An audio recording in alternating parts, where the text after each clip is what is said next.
Bonjour, bienvenue dans la série sur l'électrodynamique classique. Donc continuons sur le rayonnement quadripolaire électrique. Alors la distribution angulaire générale est compliquée, sauf dans un cas particulier qu'on verra juste après. Mais la puissance totale rayonnée se calcule facilement. En vertu de la définition du vecteur Qn, on peut écrire sa dépendance angulaire sous la forme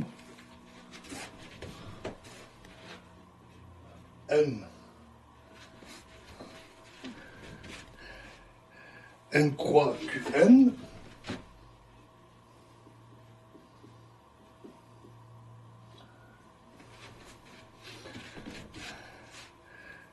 croix N en valeur absolue au carré est égal à Q moins Q, Q fois Q, pardon,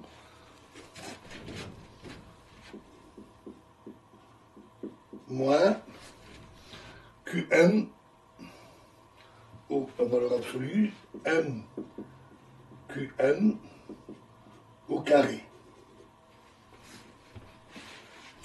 qui est égal à la somme sur alpha, bêta, gamma de Q star alpha bêta fois Q alpha gamma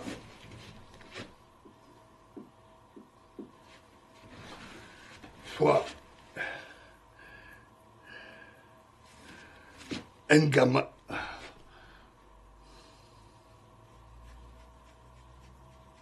N bêta fois N gamma moins somme sur alpha bêta gamma delta de Q star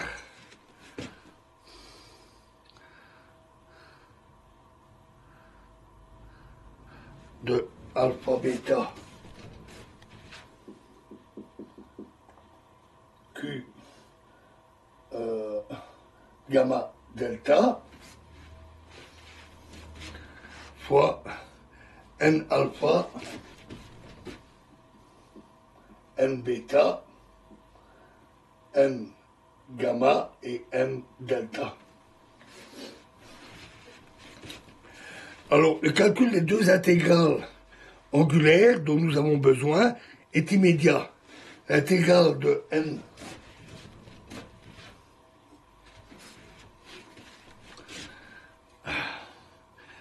bêta fois N gamma d oméga est égal à 4 pi sur 3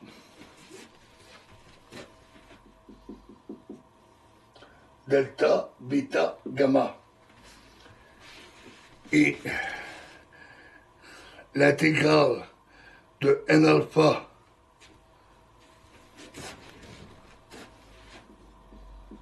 N bêta N gamma N delta d oméga est égal à 4 pi sur 18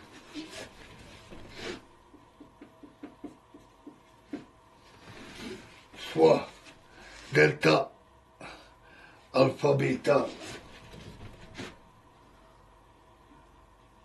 delta gamma delta plus delta alpha gamma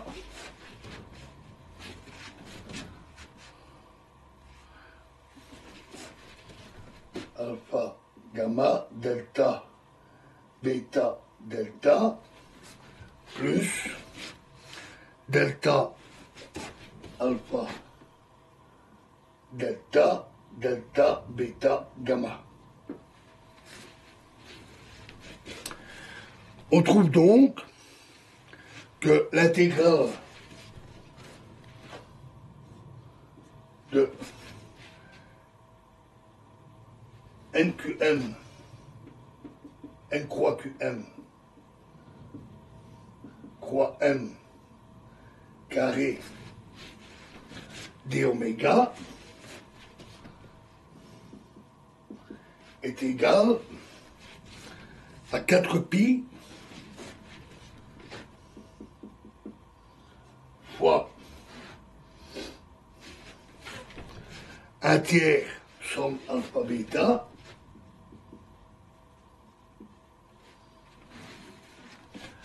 de Q alpha bêta au carré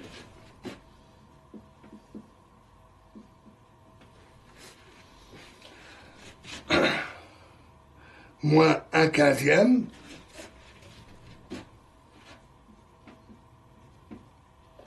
de somme sur alpha de Q alpha alpha star fois somme sur gamma de Q gamma gamma plus 2 fois somme sur alpha bêta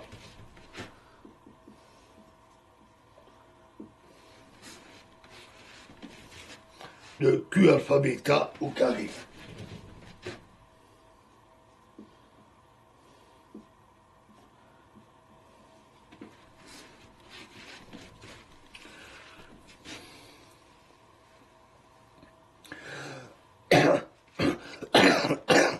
Q alpha bêta étant un tenseur de trace nulle, le premier terme dans les crochets ici est identiquement nul. La puissance totale rayonnée est donc ainsi P, en rajoutant les facteurs qui manquent ici dans l'intégrale, bien sûr, C carré Z0 K6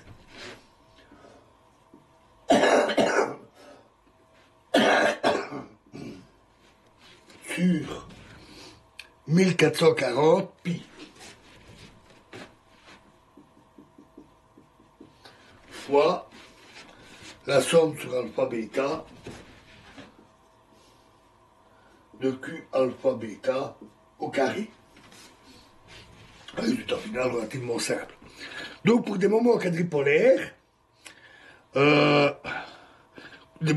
des moments quadripolaires constants, cette puissance varie comme la 6e puissance de la fréquence contre la 4e puissance dans le cas d'un rayonnement dipolaire. Alors, pour la répartition angulaire, considérons un cas particulier. Une distribution de charges sphéroïdale oscillante, qui est forcément dissymétrique puisqu'il y a des charges plus et moins. Les éléments non diagonaux de Q alpha bêta sont alors nuls. Tandis que les éléments diagonaux s'écrivent Q11 égale Q0, une constante, et Q22, Q23 égale Q23 est égal à moins 1/2 Q0. La somme des trois étant nulle, puisque c'est avec un tenseur de trace nulle. La distribution angulaire de la puissance rayonnée est alors, on la calcule très facilement à partir de là, c'est dp sur d oméga, à partir de la formule qu'on avait vue précédemment, est égal à c carré z0 k6 divisé par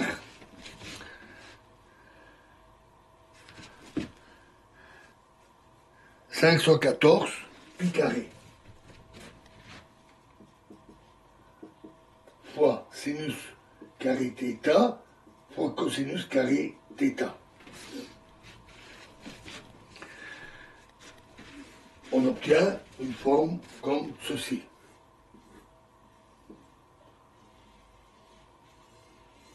Un peu comme un trèfle à 4 feuilles. Donc elle est quadrilobée et les maximums se situent pour les diagonales, donc en θ égale pi sur 4 et 3 pi sur 4. La puissance totale rayonnée par ce quadripôle est P égale C carré Z0 K6 divisé par 900 fois Q0 divisé par 960 oui, 960 pi carré. Au-delà du quadripôle électrique, donc si on veut parler du quadripôle magnétique et des octupôles électriques, etc., cette méthode de détermination du rayonnement multipolaire rend de plus en plus complexe la manipulation du développement du potentiel vecteur. On l'a déjà vu, c'est pour passer du dipôle électrique au dipôle magnétique et quadripôle électrique, on a déjà vu la complexité des calculs. En outre, elle oblige à séparer à partir des différents thèmes de ces développements, des champs physiquement distincts, tels ceux du dipôle magnétique et du quadripôle électrique, alors qu'ils peuvent être tous présents pour tout rassembler à la fin. Enfin, elle n'est utile qu'à la limite des grandes longueurs d'onde. Alors plus loin, on proposera un traitement systématique de ce rayonnement. Bien que reposant sur une mathématique passablement sophistiquée, ce traitement offre plusieurs avantages. Il place sur un même pied d'égalité tous les modes multipolaires, donc on peut traiter globalement tout le problème. Il donne des résultats valides pour toutes les longueurs d'onde, pas seulement les grandes. Enfin, il distingue clairement, dès le début, les multipôles électriques et magnétiques. Voilà, alors nous quittons cette approche-là, on va avoir une application dans un cas particulier, on va revenir à l'antenne rectiligne, dans la prochaine vidéo, à l'antenne rectiligne à excitation centrale, pour une distribution du courant particulière. Je vous remercie.